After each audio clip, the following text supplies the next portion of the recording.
Là, on va parler un petit peu de littérature et d'histoire d'amour, donc. Oui, 2 histoires d'amour. Alors, on démarre par La Passion. Ça raconte Sarah. C'est le premier roman de la rentrée littéraire, qui est vraiment un roman hors norme, hein, dont tout le monde parle, parce que c'est vrai, c'est assez exceptionnel. Ça raconte l'histoire d'une belle histoire d'amour, mais entre 2 femmes. Hein. Et c'est une tornade. On est pris dès le début du roman dans une espèce de tornade absolument incroyable. Elles se rencontrent et c'est une révélation. Leur rencontre est une révélation. Et alors, on démarre un peu par la fin. Le début du livre est un peu tragique parce qu'on est à la fin. Comme toutes les passions, ça va pas se terminer bien. Mais alors, entre-temps, il y a une espèce de flashback, retour en arrière. Et c'est un petit peu toutes les séquences de bonheur et de folie, hein, qu'elles vont vivre. Et puis aussi de déchirement, parce que rien n'est simple. Hein. C'est quelque chose qui les dépasse complètement, qui les emporte, c'est très violent. Alors, l'écriture est très lyrique. Hein. L'auteur vraiment écrit à la fois au scalpel, parce que c'est vraiment assez violent. Il y a des passages un peu durs à tenir, mais en même temps, c'est d'un lyrisme extraordinaire. Il y a de la poésie, il y a des élans fantastiques, il y a des étonnements.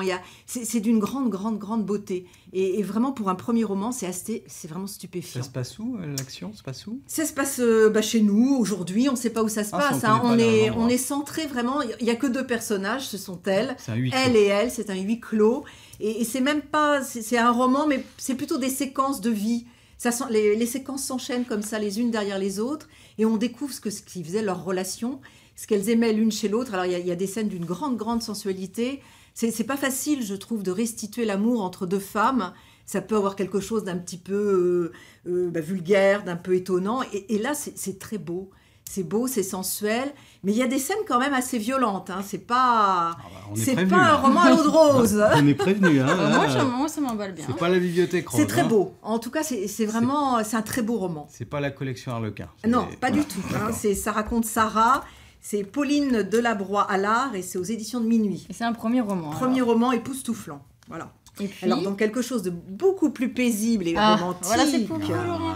Vous êtes romantique. Les enfants de cœur. Ça, c'est ravissant. C'est de la féerie, ça.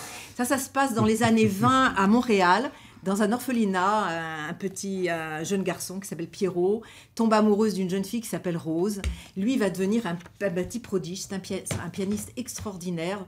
Dès un peu avant même son adolescence, elle a un talent fou. D'abord, elle est jolie comme un cœur, et elle a un talent fou pour mimer, pour captiver les gens. Tout le monde, elle est magnétique. Voilà. Alors tous les 2, ils décident de s'aimer et de monter un jour le plus grand cirque magnifique avec des spectacles extraordinaires. Enfin, ils font des rêves tous les 2.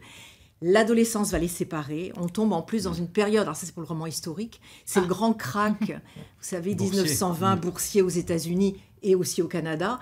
Donc ils vont vivre tous les 2 dans une espèce de misère, ils vont être confrontés à tout un tas de sales boulots, ils vont être séparés, ils vont toujours rêver l'un à l'autre. C'est ça qui est assez beau. Ils ont cette espèce de truc qui les porte et qui les tient toute leur vie, toute leur oui. Et c'est de se dire, de toute façon, on est fait l'un pour l'autre. Un jour, la vie va nous réunir et un jour, notre projet sera mené à bien. Et c'est ce qui va se passer. Mais bon, c'est pas sans pépin. Alors, ce qui est très, très beau, c'est l'écriture et puis surtout le style. Ce style qui réunit en fait tous les genres. Il y a de la noirceur, il y a de la beauté, il y a de la poésie, il y a une petite veine polar, il y a des histoires de crimes.